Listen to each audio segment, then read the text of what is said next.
But what this moment also presents to us as South Africans is to raise a level of consciousness amongst all of us as South Africans about the substance of what the Minister was going to present. The substance has to do with how we fund our priorities, where we find the money to fund our ambitions. And no Minister of Finance ever gets to a point where they will just willy-nilly raise taxes without getting to a point where they may believe that they have no other alternatives. And I have never met a person who wants to pay more taxes in our country and I guess in the world. So nobody wants to pay more taxes. But this moment also presents us with an issue frontally that we need to confront, the trade-offs that we have to embrace. Right now, we've got limited revenue limits.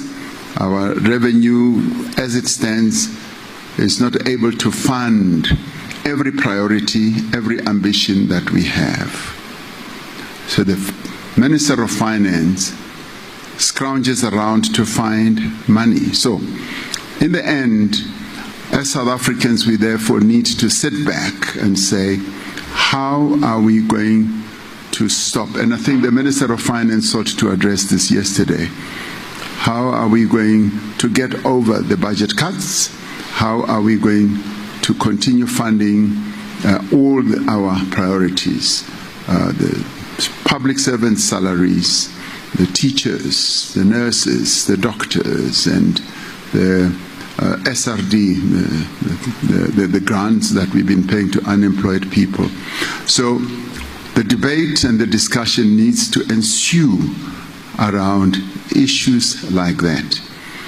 And I do believe that that leads us to a moment of becoming more economically conscious, economically more aware and knowledgeable as the people of South Africa, and be able to determine exactly how we want to give the people of this country a better life, and how we are going to proceed to deal with the challenges of low growth, of unemployment, of supporting the livelihoods of our people. In funding frontline services.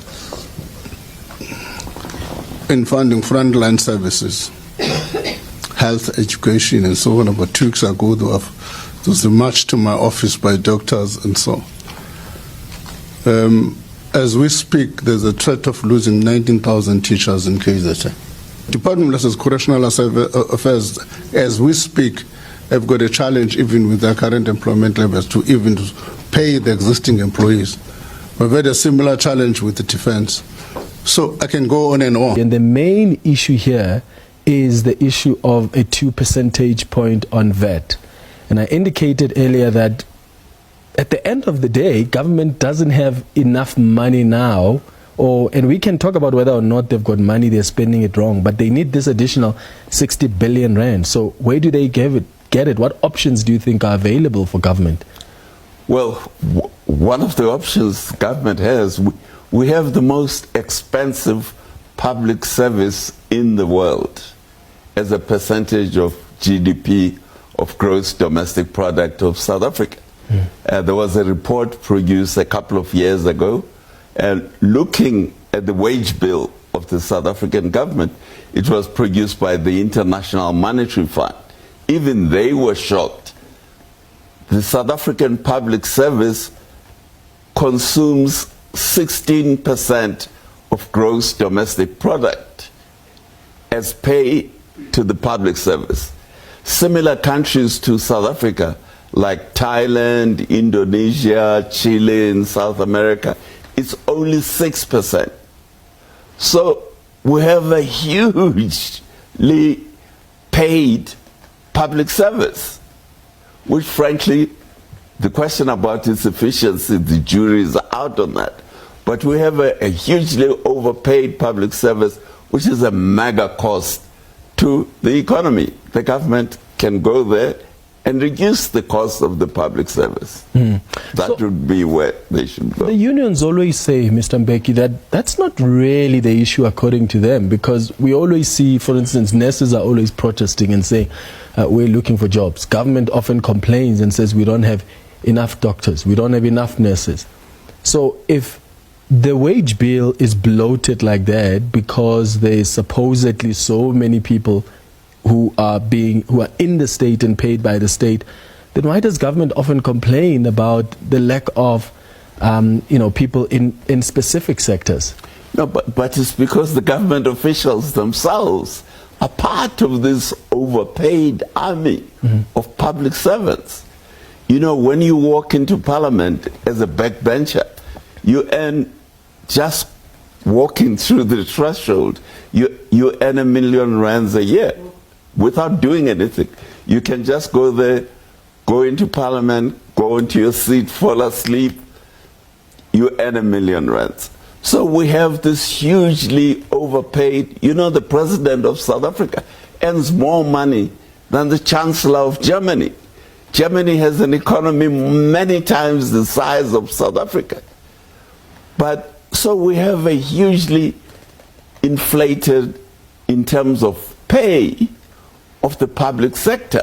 And I'm not talking about nurses or policemen. I'm talking about the top leadership in government, in the cabinet, in the directors general, deputy directors general, the whole administrative managerial class in the public sector. That's where you have to cut. Always good to see you. Always good to see you.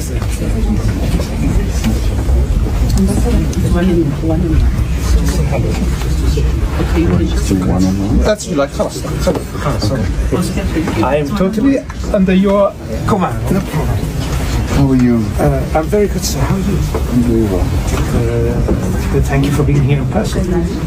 It's important. It is. And I know you have to compliment my brother, the minister.